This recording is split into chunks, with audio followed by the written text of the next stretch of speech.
And in Michie's signature intro, aloha. Are you a Trade Kings ambassador or something? No, I'm not. Oh, really? Fingers crossed, maybe one day. I love the islands, and I think growing up watching stuff that's very island infused, it's like aloha, aloha, and it just kind of stuck. And listen, when Michie does it, it sticks right there with you. Hello once again, and welcome to yet another exciting edition of Emerge. And of course, I am Ulo, your delightful host. Like we already put the cat out of the basket. Michie is here with me. Now, if you are wondering who Michie is, she is a media mogul, voiceover artist, radio host, TV host, and absolutely one of the most eloquent media personalities. Welcome to Emerge, Michie. That intro, thank you so much. Thank you for having me. Absolutely stunned. I was just telling Michie earlier, before we got into the chat, that when I began my career, obviously you do your research about who's in the industry and a few people you could learn from. And obviously she does top the chart for me, and I was literally shaking. But hey, we've got to get the conversation rolling. I will ask you some icebreaker questions. Oh, okay. Just to, Break the cool ice. off. Literally, that's my ice breaking. Yeah. Okay, so what's the first thing you did when you woke up this morning? First thing I did when I woke up this morning, turn off my alarm. No, put it on snooze. Yeah. I snoozed my alarm. Do you do like the 3 times, 4 times? So I have 4 alarms. Okay. So the first one's at 3:45. That's like, okay, you have to wake up, but you can sleep again. And then there's 4, and then there's 4:15, and then there's 4:25. That's just like Michie. Get up, it's time to start the day. So first thing every day is literally like, okay, snooze. And I snooze because I'm not sure if I activated the other alarms before going to bed. So I'm like, just in case, let's just leave it at snooze. Funny thing about alarms is that when it rings, it's almost like, who set that thing for me? Right? When you actually did set it yourself. Yeah. Amazing. So what time do you need to get to the office, though? So I need to be at the, yeah. Essentially, I'm supposed to be at the office at 5. Sometimes some things happen. I think when it's cold there, it's hard to get out of bed. So I usually get there like 5:30, 5:40, somewhere there. But knowing you, I mean, you've always been timely. What happened to you? Ooh. Some days are hard, but as long as if you prep before the actual day, it makes things a lot easier. So then you can just go in and just start your thing. Great. So we will get to the second icebreaker question. And this one particularly, I am super excited to hear what these ones are. So what are the 3 principles you live by? 3 principles I live by. Whew. Authenticity. Authenticity is right up there. Being humble is also right up there, because you never know when life shifts, life changes. Yeah. So it's nice to just stay grounded and be reminded of that fact. Principle, 3rd, love. Just love, be loving, be loved. I love love, so yeah. How do these principles govern your life if you were to just dive slightly deep into them? I think being in our space, being in the media industry, there are a lot of shifts that happen, a lot of new stuff, trendy stuff that happens, and you can kind of just get swept away with it. That's right. So when you are authentic to self, you are humble, you are loving, those are things that never leave you. And even as you make your decision, whether it's in your career, these things are kind of the elements you choose to ride on to help you make the next decision. Because if I'm authentic and I'm being me, this is Michie, I know that signing a deal with company X does not make sense because that's not who Michie is, for example. Yeah. So yeah, I think that those three principles definitely guide not only my career path, but just who I am as a person. Absolutely. I think you've actually lived it quite well because most of the time, I mean, you know, I follow your page. Most of the time, I look at people's comments whenever you put up a post. It radiates the three things you've spoken about. It's either people are saying Michie is the most authentic human, or she's so loving. You feel a lot of love here. Yeah.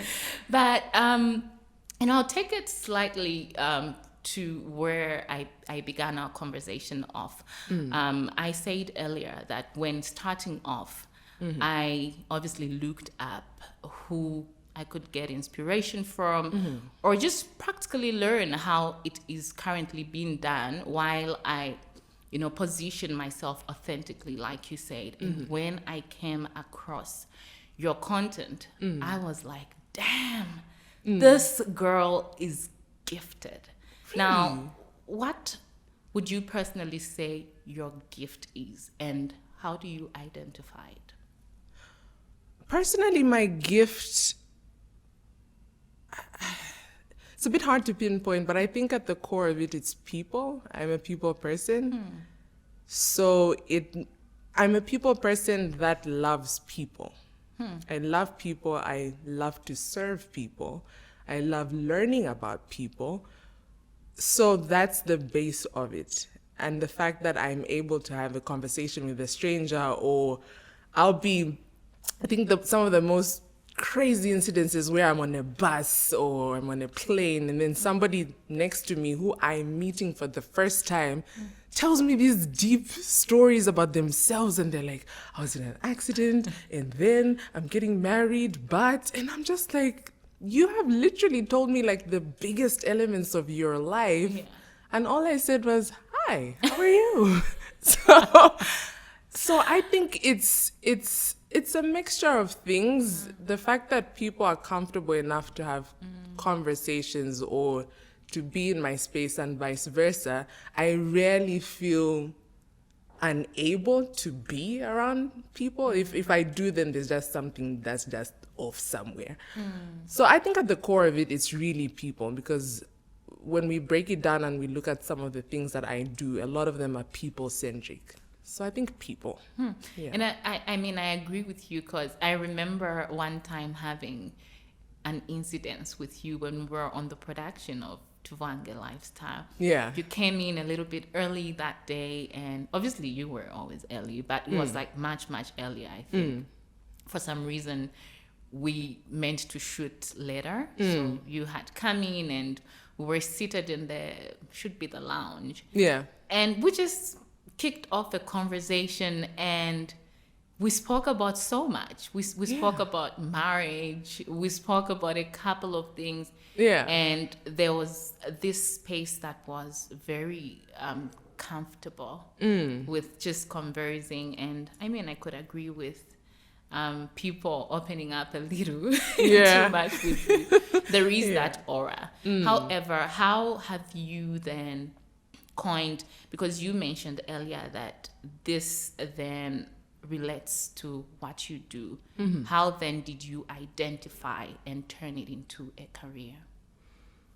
A lot of it is very accidental.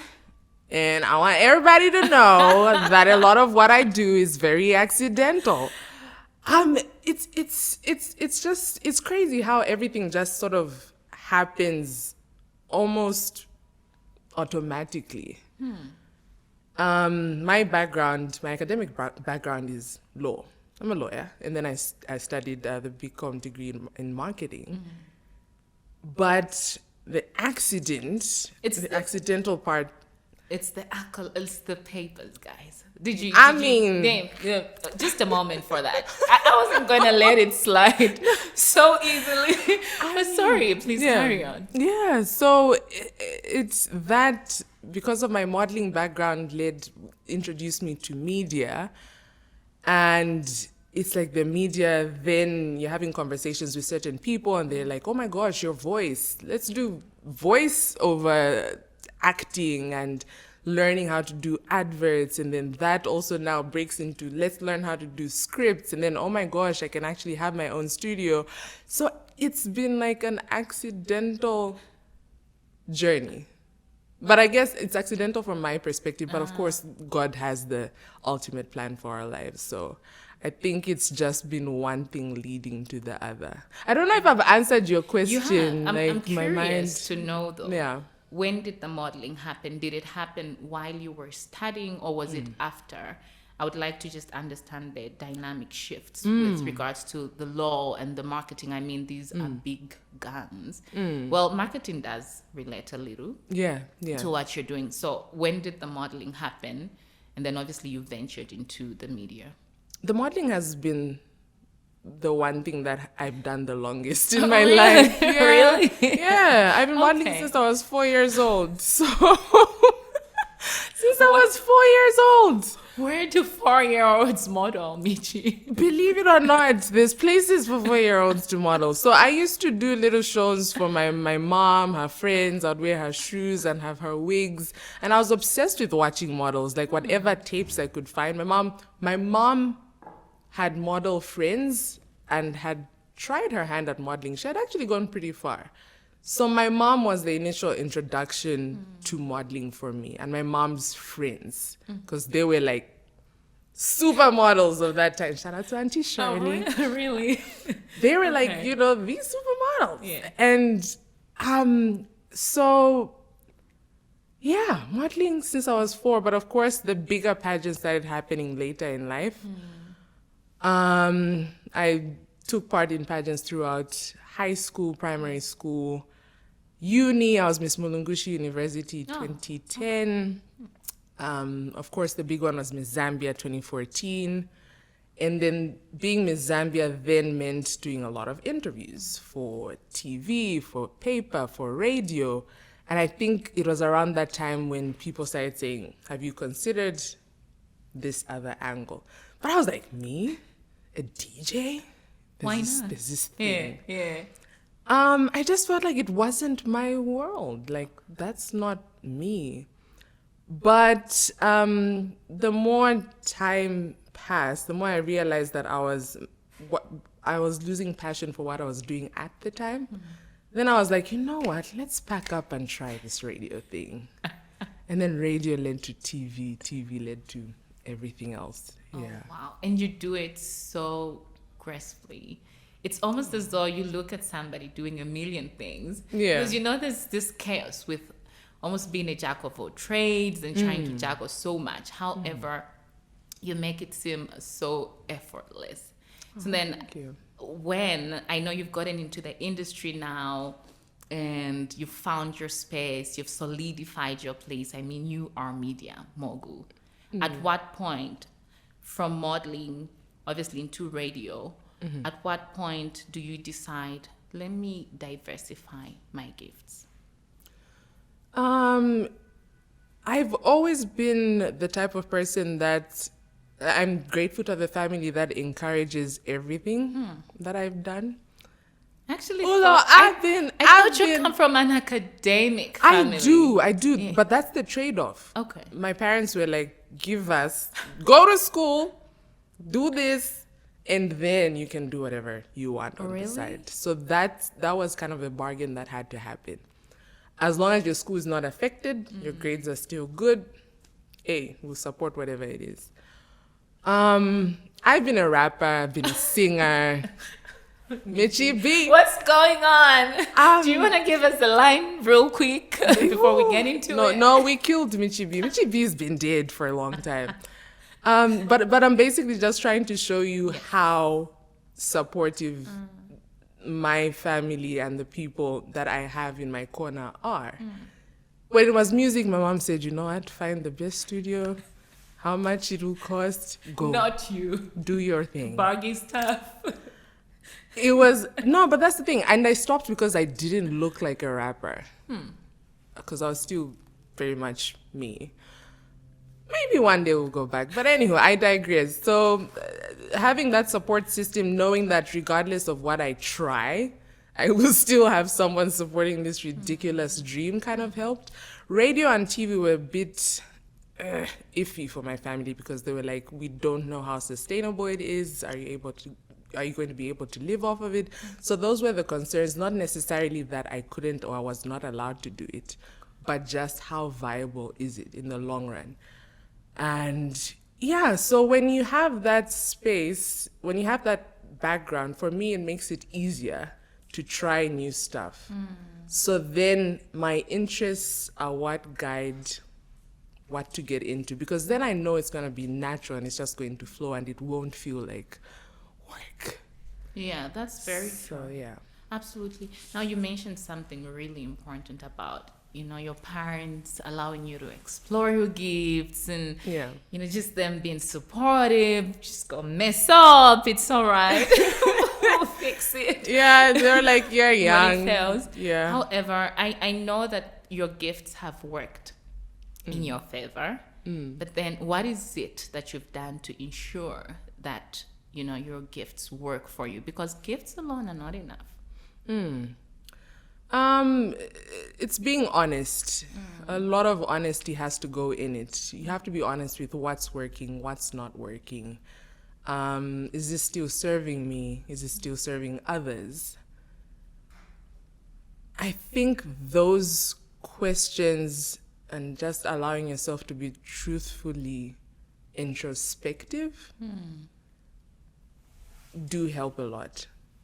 Yeah, on that journey.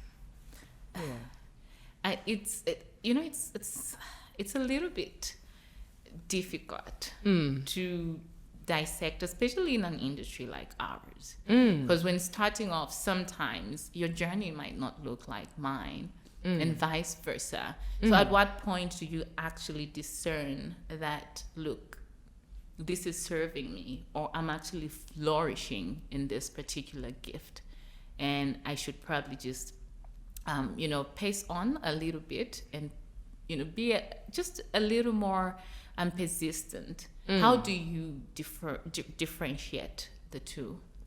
Because the industry it's not as smooth sailing as, and it's as it cutthroat, sounds. and it's super cutthroat. You listen. You're attentive to not just people. You're attentive to what's it looking like? What is the industry shaping towards? And does that accommodate my gift? Is it open to what I have to give? Do I have a space in this industry? Do I have a chance? Of course, those things, then you will see the fruits of it. You start getting gigs, you start getting booked. And that allows you also to be consistent and to better your craft. And you start to understand the diversity that comes with being in this industry, because you're not dealing with people that are like one way. People are so different. Clients are so different. Expectations are different. So that allows you to adapt, you evolve, you change what you need to change. But of course, all these things still staying true to who you are and feeling everything that you need to feel through it, not numbing yourself to just, I'm going to do this job and I won't feel through it because I just have to do it. If it stops feeling good, it'll show. And then when it starts to show, you won't get the bookings, you won't get yada, yada, yada. It's a bounce of effect. So I think it's just being attentive to your inner self and just what's happening around you. Yeah. Wow. Ish, it's literally almost like a one-on-one. Like masterclass. No. One-on-one. I don't have the answer, Sway. No. No, I absolutely love. But then what did your first breakthrough look like? When was it that you had, this massive thing happen for you? And because obviously when we start off doing what we love to do, it's fun in the beginning. And then we get in the reality of, oh, okay, there's actually competition. I've actually got to work a little bit harder, just the principles that you've mentioned prior. What was it that you did, or what opportunity happened for you that made you say, goodness, I've got this. This is it for me. Amen. Yeah. There've been so many. It's hard to pick one particular breakthrough. Like this was it. Oh. It goes back to, you know, when I mentioned like accidental and one door leading to the next door, leading to the next door. So it's like I've had multiple breakthroughs. I can say Miss Zambia was a huge And I breakthrough. mean financially also, because Oh, the sometimes money! yeah, I mean sometimes we win pageants and get the platform, but we do not necessarily maybe make the I money. won money. I won 50,000 kwacha. That was a lot. Like in your early you did? 20s. Yes. I won like 50 grand.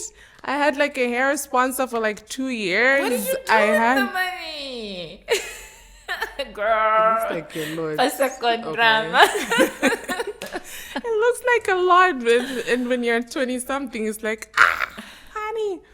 But yeah, it's shame. Anyway, yes, I did win money. So that's why I'm saying, like, I've had multiple breakthroughs. So Miss Zambia in itself was a breakthrough. Miss World was a breakthrough.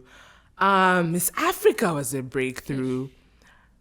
TV-wise, My Kitchen Party, of course, was the biggest breakthrough. Yeah, My Kitchen Party definitely was a big deal. And I owe it to a lot of people that were part of that project, because then that led to, you know, to Vwange lifestyle and just being in people's faces. And then, of course, Bounce Off Effect also was the voiceover host for a Pan-African show, Our Perfect Wedding, the remix. So now your voice, you know your voice is being heard in the whole continent. And then from that your voice being heard continentally, it's now... My voice is on the World Cup, guys. Like FIFA Women's World Cup. So I wanted to talk about that. Yeah. I played that clip 5 Did you? times. I opened No it. way. I was with my husband. Yeah. We were driving somewhere, Yeah. and he was driving, and I was going through the video. Yeah. And he says, "That's Michie, right?" Yeah. I'm like, yeah. And he's Yeah. like, "Damn." So even that's a breakthrough. I'm like, I never in my wildest Congratulations. dreams did I ever think that would happen. So yeah. But then how do you, and I know you've mentioned just the practical aspects of getting to a place of harnessing your gift and being consistent and showing up. But then how do you attract opportunities that big? Because there's a platform where there's 1 million people harnessing their gifts. I mean, there's the Bonang Matebas, there's Mini Dlamini, there's Vimbai Motiniri. We are all at that stage, probably applying the same principle. Now, in that spectra, how do you then scoop opportunities like those? I think it's place meeting opportunity, meeting people. So I'm very deliberate with who and what I align myself with. I'm signed to Intertalent South Africa. Oh. They're my voiceover Is that Chilu agents. So Chilu Lemba is very cardinal in making that happen. Yeah, they do work closely with Chilu Lemba, but yeah, Chilu Lemba is actually my voiceover mentor. So that again, very deliberate. Choosing a mentor like Chilu Lemba for me is what has grown my voiceover journey. Because Chilu was like, I will take you under my wing. Where I go, you're going. Oh, wow. So it was voiceover conferences. He'd plug me, do this, go here. You need to be seen in front of who?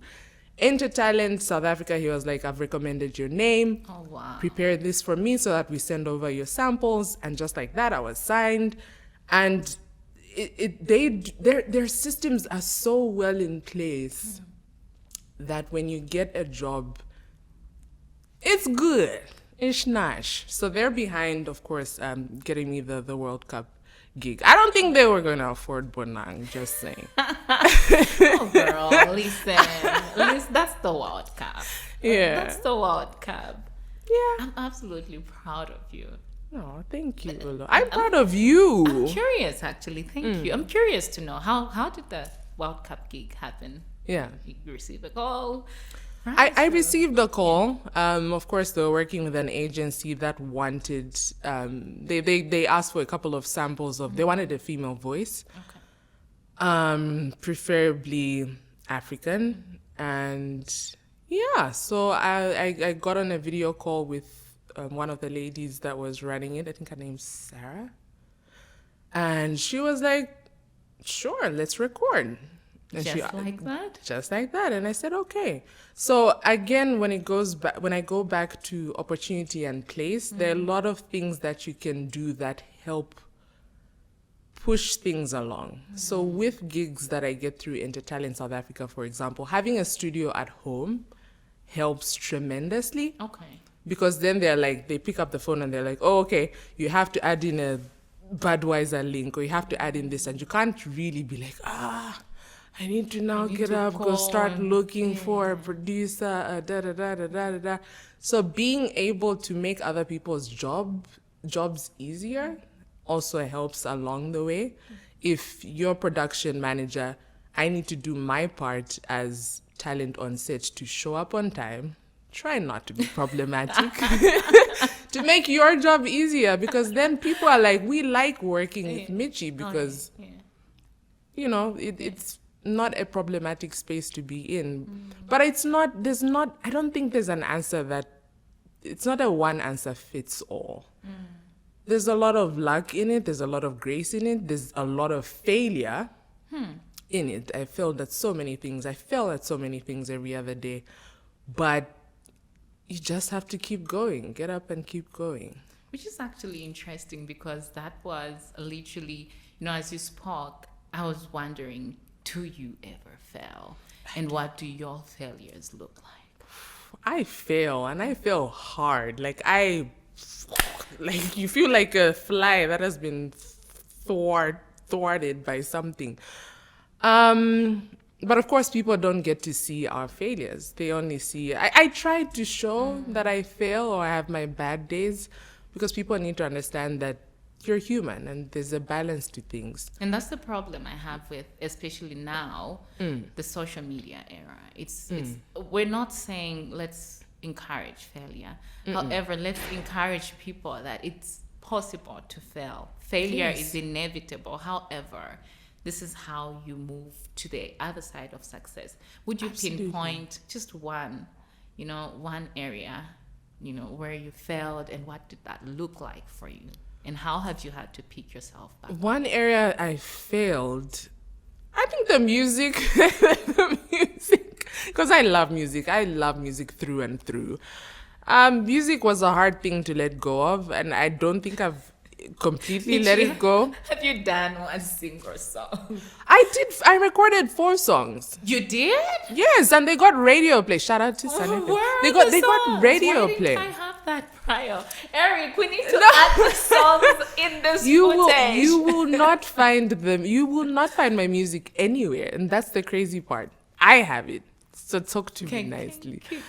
So I recorded 4 songs. Okay. And people that went to my school, when you're at a campus, you're famous on campus. People knew, because I was Little Baby, Michie Little Baby. Oh, wow.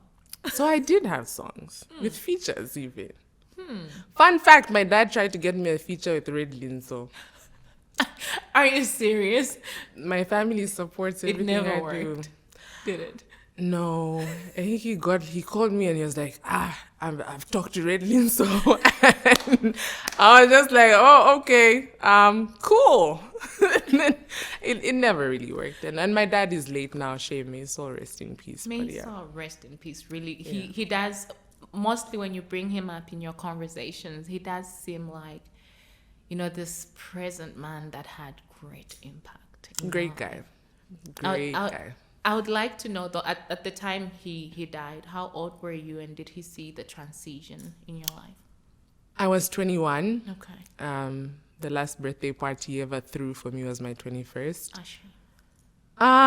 He saw the modeling. Okay. He saw a lot of the modeling, and I was Miss Mulungushi University. He saw that. And I remember that was the first big feature I had in the newspaper. So it was like double pages, like midsection. It had me there and my profile. And he was trying to do this thing where he's trying to act like he's not supporting it. He's like, look at this Being girl. a Zambian man, Yeah. Look at this girl. And then I found out later that he actually bought like 20 copies of the newspaper and was just distributing them. Like, we lived in the farms. So like he went to this farm and he was just giving people the papers. But the way he was talking, look, there she is. Instead of studying, there she is. I'm like, just say you're proud. Just say you're proud. Hello.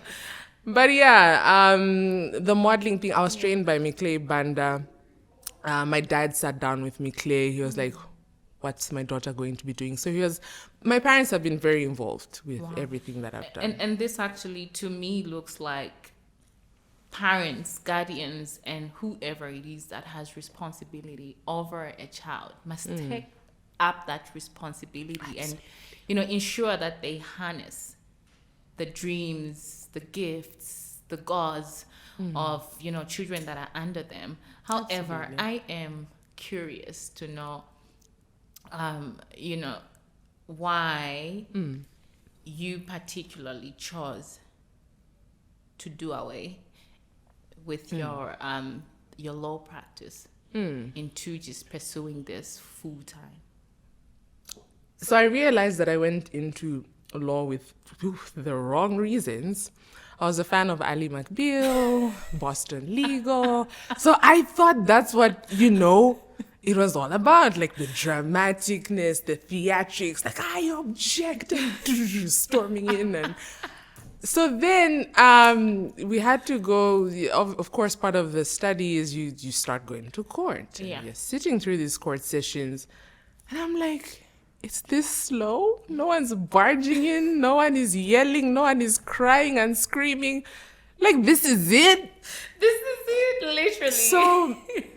So the passion kind of fizzled out, but I appreciate it because I still use a lot of my legal background because in the work that we do, there's a whole lot of contracts, there's a lot of legal understanding that it's important to have as someone, as any career professional. You should have, if not a basic understanding, it's nice to have an in-depth understanding about the legal frameworks and systems. So that definitely does still help what I do. So it's not like I've done away with it completely because of that aspect, but practice-wise, maybe in other forms. Okay. Maybe being in the background, not necessarily have to be like, because again, there's so many other elements when it comes to law and how you can practice. Yeah. You know what? I have laughed the hardest today, and I am saying to myself, would she consider like some stand-up? No! Because, girl, you've racked me up. No.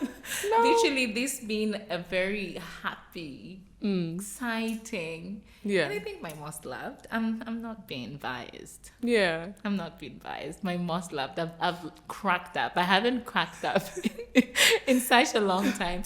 I'd like to end on a happy note. We have a little game to play.